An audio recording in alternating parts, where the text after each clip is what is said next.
Hey everyone, Marsh from Consequence here. It's time to go over Ansurek, and this is going to be a long video, so buckle in. Ansurek is really hard. There's a lot of moving pieces to this boss. We're just going to try to break it down step by step. So the first thing I want to show is actually this tab. This is our prep tab in our spreadsheet. There's a lot you can take away from it. Some of it's outdated, and some of it's good, but I didn't want to remove all the outdated stuff since the boss is over. So the first thing I want to show is every single person in the raid is going to be needing a breakout in phase 1. So you can see here 16 seconds, 56 seconds, 150, 216, we have it marked, and then every single player is going to get out in a certain way. So, depending on your comp, you're going to want to do different things. Now, there's little things in here like Hunter's being able to do back-to-back on certain sets. We didn't mess with that, but there's some things here that you can do that we don't have listed.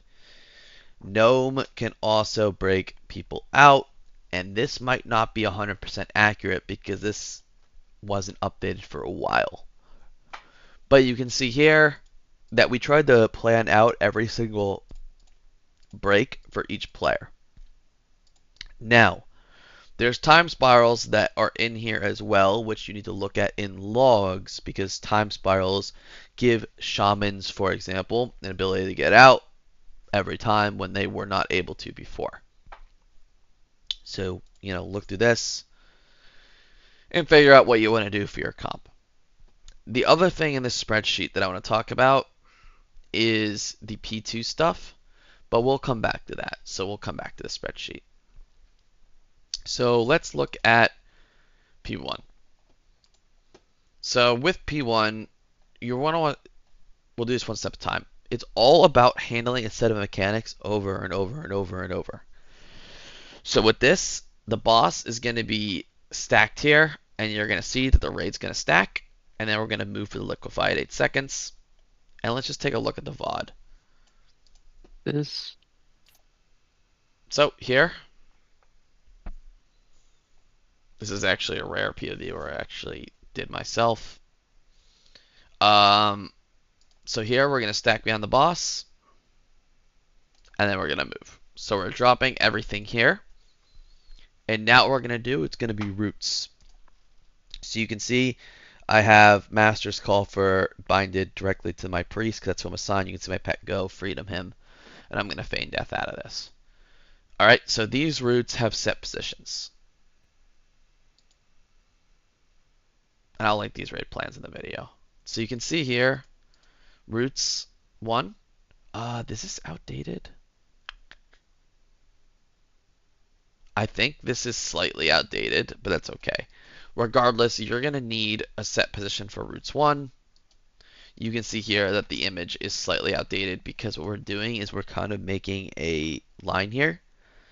So it's not going to be perfect every time, but I tried to run either this spot or this spot every pull. I'm going to feign and get out. So we're not going to use that raid plan for P1 if it's outdated. Now, right out of this roots, what you're going to see me do as a range player is I'm trying to back up here because I want these web blades to not really compete with melee, and I'm also trying not to go past this line. Because if I put these potentially blades here, you can see this with Gora, then these blades can hit the melee group. The way we did it, and every raid does it differently, is range was stay away, be to the left, and melee they tried to stack up and move together. So the melee, if you look at the melee POV, they're going to stack up and then they're going to move to a safe spot. Now out of this, there's going to be these drops. These drops, it's going to basically, the players in your raid need to know where they're going. In terms of, yes, we're going to be putting down markers, but if a melee player gets it and a ranged player gets it, they should just know. If two ranged player gets it, they need to speak up and say which ones can get to the melee spot. So let's see if the raid plan's updated actually. So you can see here that you can see that the melee group and the range group are separated, and you see that exactly in the video. Now I want to talk about how to set this up. So you can see here that there's a pop group 1, a pop group 2, and a pop group 3. Again, I don't know if this is 100% accurate of what is live right now because someone else kind of made the end changes here. But you can see we have star and orange. And these players are responsible for standing in those star and orange markers, which we don't have marked here because we just know already. Now, for also, you see pop 2 and pop 3. So you're going to start with 2 circles, then 3, then 4, and you want to balance your group out for each one. Now, the top thing here is these are the poppers. So popper 1, popper 2, popper 1, 2, 3, 1, 2, 3, 4. Now, this week aura is coming out of the Northern Sky pack, and what you're going to see here is they're going to pop on the mark. So 1's going to go off, and then 2's going to go off. Now, you can either follow the weak aura or you can follow the debuff. Each situation's different. So when you've done it enough times, you just kind of know when 1 second's gone, and it's easy to do it. And this is the absolute easiest set. So, and that don't trigger weak aura is another one from the pack where you know not to do it. So as a range player here, when you fall, you move right. Fall, move right, because then there's waves. What is happening here is wave, wave, and then bait. So you can see the melee's baiting up here, and the range is baiting in between these two. We're going to bait, move, and then double roots. So again, every pull I tried to stand about in this spot, it's never perfect. And I'm going to feign death this. But again, you follow that chart, everyone's going to be able to get out here. And then there's blades. After this roots, the melee should try to stack up. And the range, they want to be left and not here, because the melee, they're going to be trying to shift to the safe zones over here. So you can see that I try to move back for blades. And I'm going to continue to try to stay in the back left. Now, you're also going to see some range players up here. These are usually range players like evokers with shorter range. They're going to be playing behind the group. They're still like somewhat away from the melee, and they're not in front. As you can see, no one is in this space. So we need double blades. And you can see here that this is not really threatening to the players. Even the guy over here, it's not really threatening to the melee camp. Now, the rule with these web blades is, at least for me, and this might be just BM Hunter speaking, is see opening, go opening. I cannot count the number of pulls we lost to people dying the web blades. It was astronomical. Partially, it was because of the melee not stacking and the range not being far enough away. But other partially is people greeting casts. So see opening, move opening is kind of the name of the game, especially when the raid's getting easier and easier and easier over time. Now here, you can see that we started placing markers, and these are people placing markers in the raid in live time. So you have circle, star, and purple, and you just try to get players on these marks. And again, there's kind of just a priority system. Like this guy knew to go middle, and he was good to go. We get him down. We get in our groups, just like I showed in that Excel sheet. And then they pop it. So purple goes, boom. Now, one thing to note here is this wave, if it hits you, you're basically dead. You might be able to live now in like a week or two.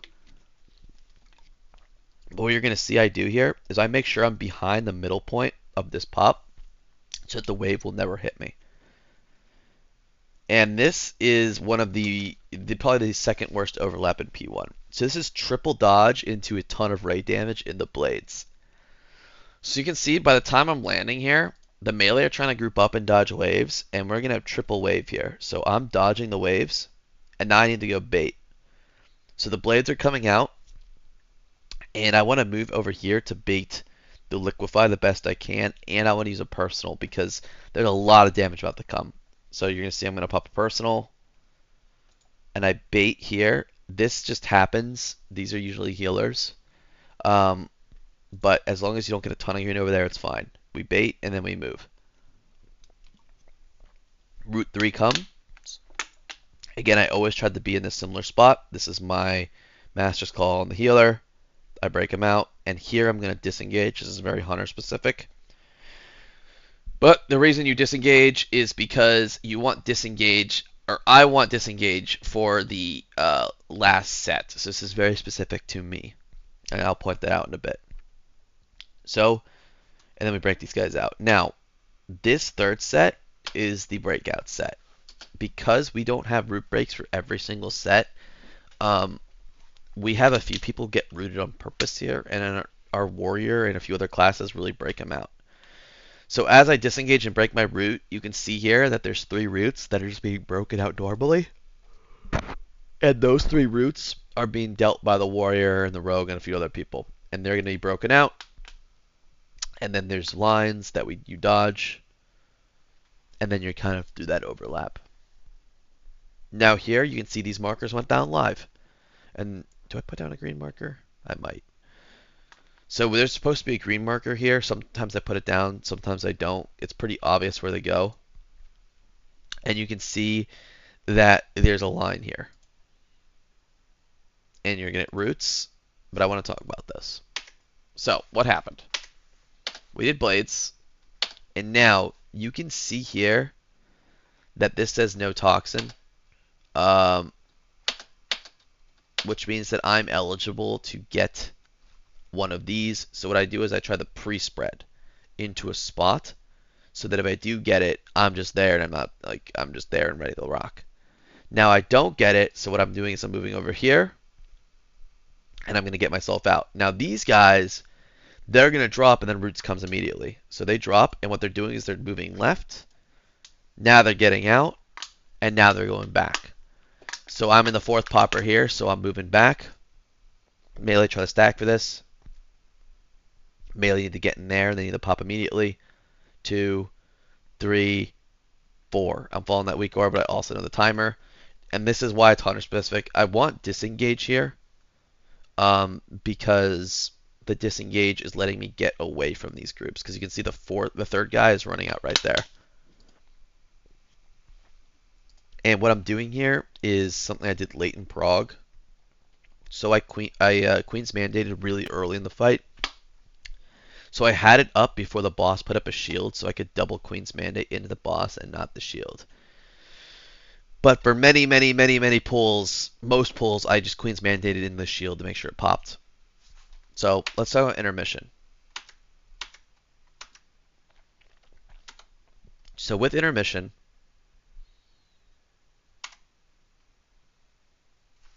you can see I'm going to dodge and I'm going to move in. There's some classes who can stay in and some classes who can't. And I'm not going to go over all the specifics. But what you're going to see here is we get in the spirit link and then we're going to run back. And most of the raid is coming back on this first set. I think those are 2 DKs. But this guy's standing in the shit. And this guy is AMSing. You can see it here, so he's not going to drop any pulls. When you get pulled in, it drops pulls, so you cannot drop pulls here because it's just going to kill the melee.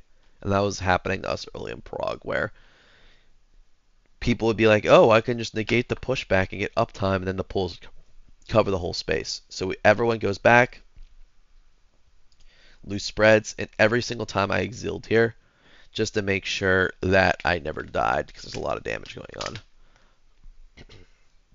So you can see that the melee are kind of funneled, and basically what we're doing here is I'm looking forward for waves. I'm looking ahead and I'm pre-positioning. Now with this second set, this is going to be a little different. More people are staying in. Every single time I turtled and then I just disengaged out. But if I go back here, you can see that there's a lot of melee in there. They stepped in the bad if they weren't immuning the webs, and they're using ability to maintain uptime. Once the grip happens, they move in. You can see a bop on a squishy class in melee. So you can see here that the space is starting to constrict, and the melee are splashing each other a lot. But we're going to break here. This was not super clean, but it is what it is. Sometimes we get a lot more space. And then we're going to split up into two groups for P2. Let's talk about P2 real quick. So with P2, and I'm looking at my other monitor right now because I want to pull up the logs, which I don't have up right now. But you need to set up groups and you need to set up portals groups. So you can see once I get the groups up,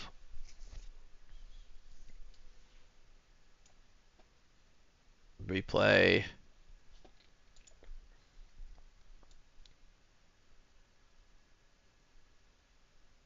Okay. So basically what's happening here is you can see two groups are going. The phase ends and you can see that this is our spread, and there's a reason for this. We call it the range and the melee side. So you can see here that there is a lot more casters on this side. You're going to have double walk, and you're going to have your devastation evoker, which are really, really, really important. And then your mages are going to go over early. And all this matters. So we'll just do this with the video and then the VOD. So for starters, you need to do a kick order here. And if you miss a kick, someone dies. Also, actually I should probably point this out. So this is just a hunter tech, but I found as a BM hunter, once this phase ended, I dismissed my pet and swapped to my tank pet. Surf hunters might want to do it differently, but it was easy to do it here than anywhere else. But what I'm doing is I'm trying to bait out for this, and people are getting their kicks, and then once this pushes, everything despawns, and you're going to head up. Now, two people came through the portal. Always two healers. So you can see our priest healer and our pally healer. They're going through, and then there's going to be a ton of raid damage. So they come in, and they're going to dispel, and they're going to do a ton of raid damage. When they dispel, I exil here most times. Let's see if I do it here. I'm pretty healthy. Do I exil since I hit the platform? Yep, our exil in the middle of the air. So I always exil just to make sure we're set up. So the two guys go in, and they reset the portal. The easiest way to think about this portal is it's a chain casting mob that gets interrupted when someone goes in it. So you can milk it or you can not milk it. And depending on how fast you push, that matters a lot, and each group is going to be different. So let's look at the replay. You're going to see here that the priest healer and the paladin healer, they're getting ready to swap. They're going in. They're dispelling. The raid's going to get chunked on both sides. And then everyone's going to go up. Going up. Going up. Alright. So actually I'm going to pull up one more VOD. So I can show both sides. I know exactly where it is.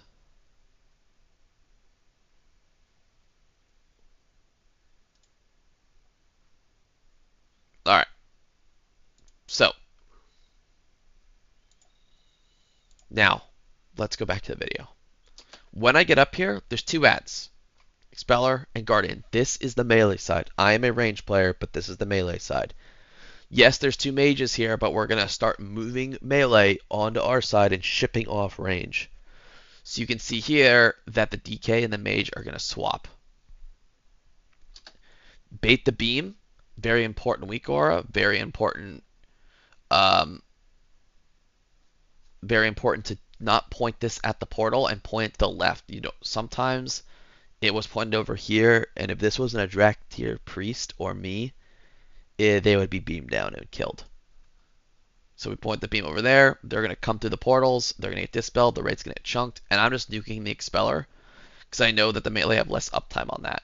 Now, this rest, the goal is only to get one rest. If you're going to get two rests, lost the platform until you can only get one. These guys are coming through. They're getting dispelled. The raid gets chunked. And it was my job to click the back one. So you can see here that I knew this was going to die, and I'm just coming over, and I'm just clicking. Click the back one, the tank does the front one, and we move up. So that's platform one on that side.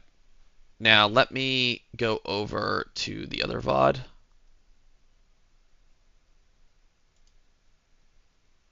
and see if I can find the timestamp.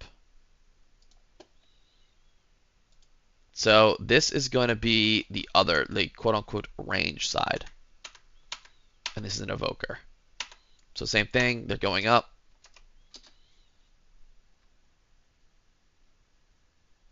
And you can see here that they have the Guardian and the Expeller. They get the rest.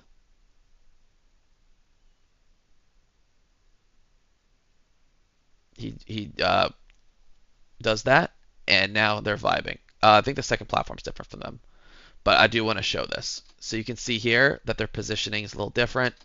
They're trying to get max uptime because they're range players and they're not like moving around, and they want to beat this rest. They know they're beating the rest. If they don't, they die. Every single time they die. So I'm going to put this video up here. And what I want to show now is I want to show this. So this was our general raid plan. I'm trying to look at my second monitor to see how easy it is to see, which it's not. So let me zoom in. So, platform 1, you can see here, this is what we just saw. These guys swap. We have a CD on the Guardian, and then you can also see that in this sheet here.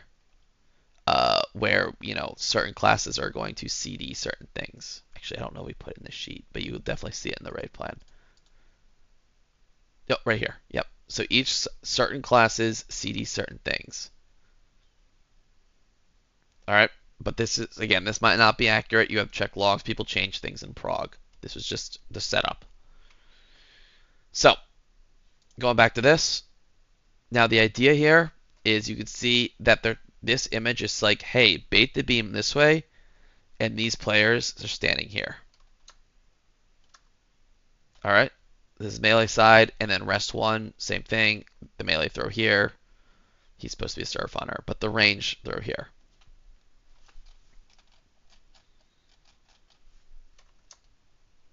All right. So this is the melee side. I couldn't find the range side, but I did want to throw that out there. Going back to the video, you're going up the bridge. These skitters can get aggro on you really easily if you're an AoE class, so be really careful. We're going up. This is my cooldown. And what I'm going to do here is, because I have a Windwalker Monk on my side, I know he's going to like basically one-shot this. So once this guy gets in and my cleave hits, I'm going to turn the Guardian, because I knew the Guardian was always the last thing to die. Now you can see that 2 people just went in, the Rogue and the Ret Paladin. They're coming in the portals, they're coming out, they're getting dispelled. Now one thing to know about these dispels is when people come in, they move left and then right, and then they get dispelled, or far, or whatever. And I'll show that in the replay. But dispels do a ton of damage. Rest comes out. There's a beam here. This is horrible bait. Horrible. This beam needed to be baited this way. But we outplay it. And we're going to move over. And again, it's my job to click the back one. So I click the back one. And we go up. And there's another group that's swapped. So again, we're shipping more and more melee to our side. Now let's take a look at the range side. So with the range side, alright, they're going to gateway up, which is something that the tank wanted, where he's going to gateway and grab, and he's going to pull the stuff here. Now, they have a shield to break, but they also have some ads to kill. And you can see the ads here. They do casts, and we have kick order. We have 2 kicks. And it's up for the range players to kill them. So this guy's doing devastation things. And you can see that he's cleaving both at once. We also had warlocks assigned to kill one, or like primary damage each one, and mages. So this group had to, I think the mages actually killed the shield. We have to look at the logs, but you know, mages would kill the shield, warlocks and the evokers would kill these ads, and you can see how they're equal cleaving. They're probably doing some touch of the magi stuff. There's also an expeller just getting cleaved, but you can see here that it's literally just all range people at this point. So they need to kill everything before they go up. High damage event for them, very challenging. They do the dispels and they go up. So Again, we can go in the logs and look at that. I don't think it's necessary because anyone else can do that, but you need to make sure that each ad is being assigned the appropriate damage. The second platform is by far the hardest. So we'll hop back to the other side. And here, when you can see when the bridges open, the portals reset. That also interrupts their cast. So we beat that portal swap, and now it is a melee for our range, so we'll bring our range over. But at this point, like this is the easiest platform. All you're doing, it's literally the end of P1 intermission with some ads. You just dodge and you kick. They're gonna come over, take raid damage, and ideally you beat this last swap. The last swap is set up, but we actually stop damage here to let cooldowns come up in the third phase, and we milk this, up to 2 seconds, and then we're gonna go up. This side, the exact same. But we'll watch him go through the portal. So he's gonna come up. He's probably gonna pre-position near the portal because he knows he goes in. He's just gonna go in. Or he gets just sent it, which is completely fine. Gets dispelled. And he's on the melee side now, but it's the end, so it's okay. Alright. Now, let's look at the replay. So, I explained this side a lot, but you can see, let's take a look at some stuff. So, what's happening here is that first beam looks like a bid on this rogue. Ideally, this rogue and this shaman are down here. They should not be so in the middle, because what happened is this beam almost hit the portal, which would be really bad. So they should be where this warrior and this hunter are. There's a few reasons for that. It's just like it's not like they're messing up, but they want uptime. So it's just some minor changes, like wherever the ad runs can also just be like a problem. But the goal is to shoot the beam over here. Now he's gonna do the DK came in, and you can see what the DK is doing. Portal DK is going to the right. He's getting dispelled, and he's going down. If we go over here, they do a rest first. The mage gets dispelled to goes through, gets dispelled here, comes in. All right, and we'll just look at this side first. They're gonna head up. These ads are gonna come down, and now we can actually see the damage of the ads. So you can see here that there's going to be the Expeller ad, the Shield ad, and then the other two ads. So you can see here that the one of the mages and the Demon Hunter are doing the majority of damage to this ad. The Demon Hunter is here to give the debuff to the range classes, by the way. You got to think about these kind of things. So these ads, you can see Proud is the mage. This ad is getting killed by the Evoker and the Warlocks. And this ad's being killed by the Warlocks. So primary damage, primary. See? So you need to make sure that you have everything. And there's also an Expeller here, which was killed by the other mage. So this side had to work out who's damaging what. You had one Warlock primary, Dev primary, one Warlock was funneling here, and the other one was doing this one? Yeah. So you need to make sure that that's the case, and then they go up. For the other side,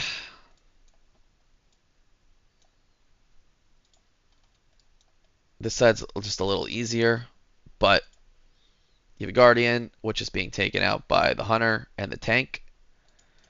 You have the Expeller, which is being taken out by some of the melee. And then you have this ad, which is being taken out by some of the other melee. But again, they want to bait the beam. Here comes the guy through the portal. He's getting dispelled. He's running in. The Demon Hunter's done his job. He debuffed all the important stuff. And this group goes up. And then the last platform's free, and we're going to go in the last phase. So, with the last phase, this we do have a raid plan for, and it's very good. So, the boss is going to land, and there's going to be marks around the room. Alright? Now, let's take a look at this. So we're going to go up, and I'm coming from the melee side, and there's a reason I'm here. If you look at me, it's Evoker and me, who are two of the most mobile range players, have ended up on this side.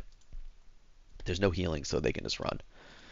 I instantly sent a Queen's Mandate into the boss, so I have it up again. But you can see here the range players from the other side, they're already chilling. So they're right here, they're vibing, they're ready to go. Now, you can see that in this image. Range are going to bait here.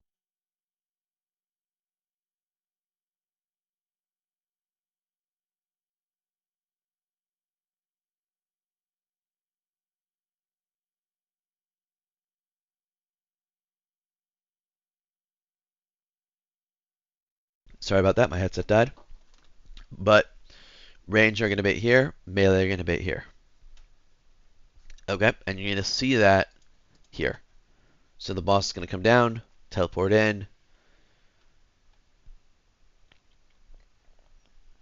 Melee are going to bait here. Or range going to bait here, melee going to bait here. Infest comes out, puddles come out, we walk this line. And then we have a CC order here. There's a ring. One of them bugged through the ring and ran through it and hit the boss, and we still lived, which was hilarious. You can see it go there. But we have like a bind, vortex, CC order. You just have to. I think what we did was, well, I threw a bind down. There's a ROP. There's a vortex, and I think there was a cap totem after that. But each group needs to do it differently. So you destroy the ads. Once the ads die, you spread for blades the best you can. I see opening, I go opening. And for me, I'm just tunneling the boss because I'm a BM hunter. My job was just to only do boss damage. But again, each of these are being assigned to different people. Early in Prague, I was hitting those. But later in Prague, I just was hitting the boss for the most part, unless I saw something was behind. But we can take a look at the raid plan. So, we saw this. And now we're here. So what's happening is these are the pools. And then we're dynamically marking an X and triangle. Some players did that. 1X, 1 triangle. What's happening, and I'll show a video, is our priest healer is standing on X. And if they see a player, they're going to grip them to X, and they're going to be the X mark. Ideally, a melee.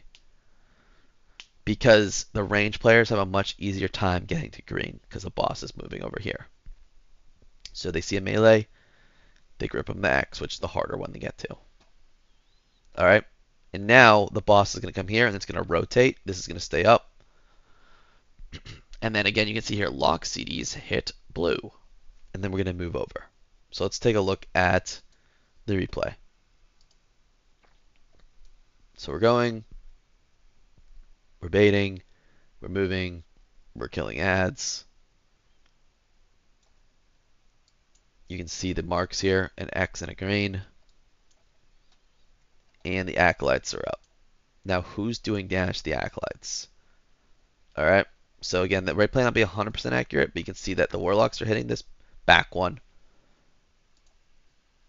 Evoker, plus the melee cleave. Did that one die already?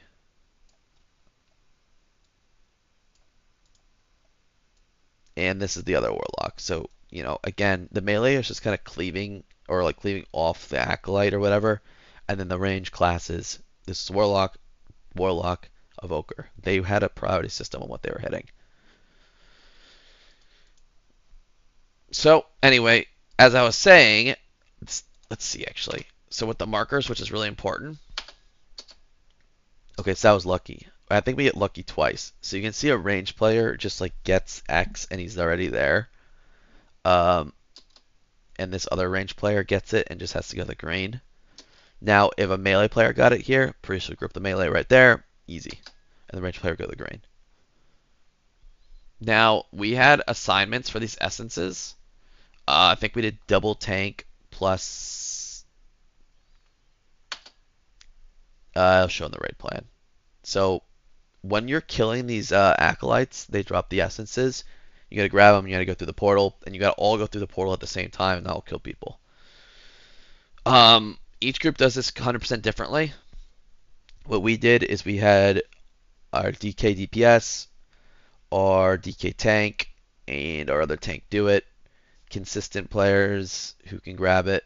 The first set's really easy, so some of our less mobile people and tanks, it's a really hard fight to tank, so having your tanks do it early is good. Another issue is players would pick up the essences when they shouldn't. So when these things are like at 5%, melee, just step away. Range will kill them. Just step away and keep telling the boss. They're going to pick up the essence. It's going to put a debuff on them. Once the debuff expires, the essence will drop. But they still need to get through the portal. So you can see here that they grabbed the essences. DK, yep, the right people have them. And we have our tank calling 3, 2, 1, go. The weak gore we're not following. And then we have set spots for this while we're dodging. So you can see here we have set spots. So every single time I try to get in the middle, give or take. And then the essences we would drop behind the raid. So hopefully I did that right. Let's go check. So I'm just dodging orbs, dodging blades. Essences are dropped. You can see the tank was back here. The DK DPS or the other tank looks like they dropped it here, which is fine as long as no one picks it up. Moving forward, we lost here, and it's the same thing again, but with an extra add. So we stack up, we move, bind, vortex, rop. Killing the adds with lust is really easy.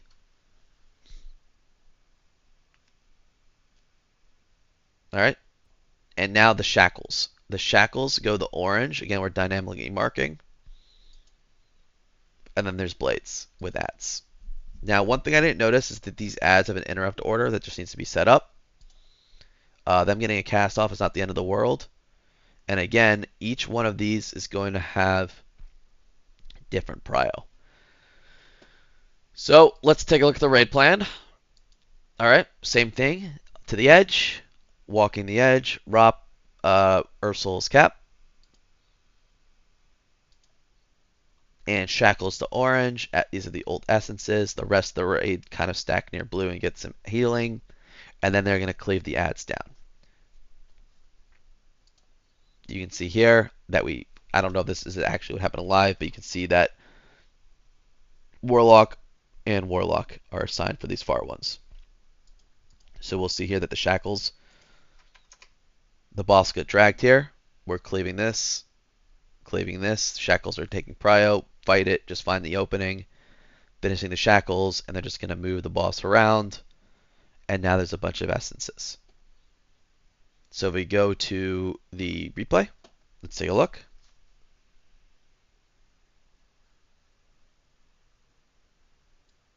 We lost, we killed the adds, the acolytes are out. Alright, now you can see that there's a Warlock pre-positioned over here.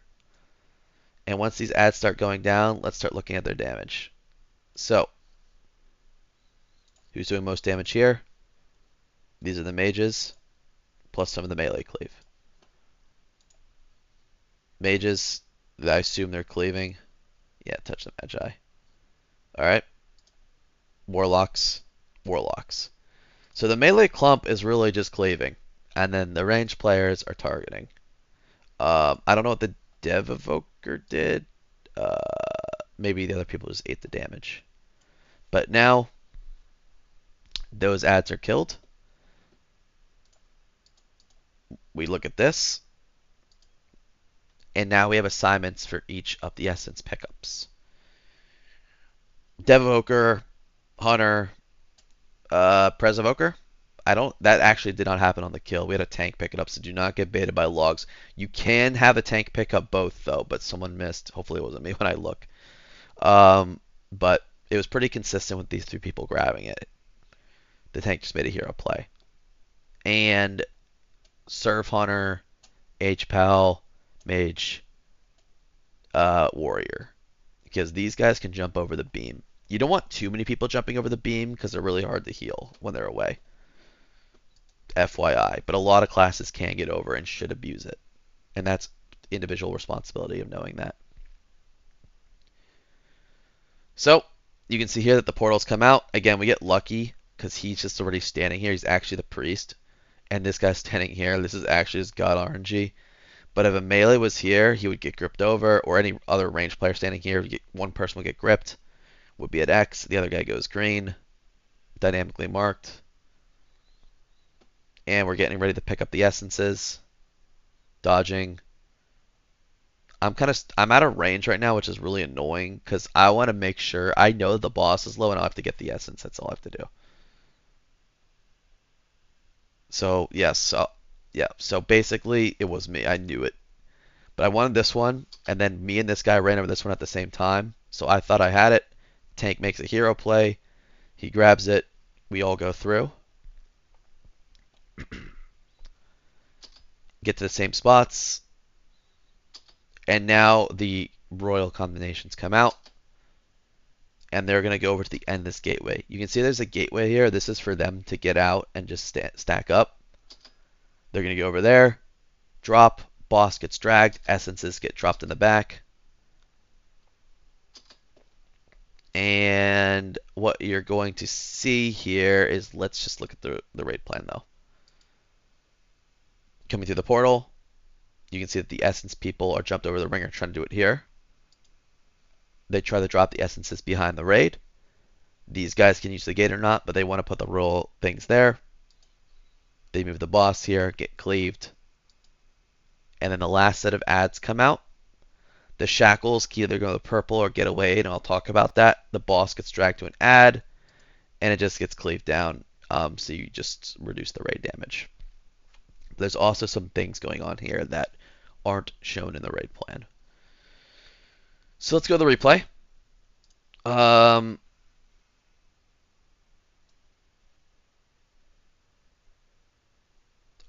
perfect. So you can see here, the portals are coming in. People are picking their essences. These guys are all jumping over. These guys are going through. We're going to our spread points. The royal combinations here. 1, 2, 3, triangle formation. Did he do it or not? He did. So okay, this is very, very sneaky, and it wouldn't be noticed in logs. So you see a mage here, and then you see the 3 people going over here. Alright? What that mage did is he ran over and mass buried them for more health. So, might not see that very easily, but he's giving them more health. The boss is going to get dragged over. We're going to break him out. And now we can just look at the rest of the fight on the video. So, they're breaking out. We're going to stack up on this edge. We are almost late to it. But again, they drop. We get to edge. Walk the line. Kill the ads. Bind. This time I have CDs up, and I just swap to the ads and cleave them because I know if the boss at 5% of these die, it's over. So I'm just making sure. Ads come out. And then right now, the boss is under 5% health. These shackles can just go out of the raid. If not, they would go over here. And then you drag the boss around. But we just send him out to reduce raid damage, and boss goes down.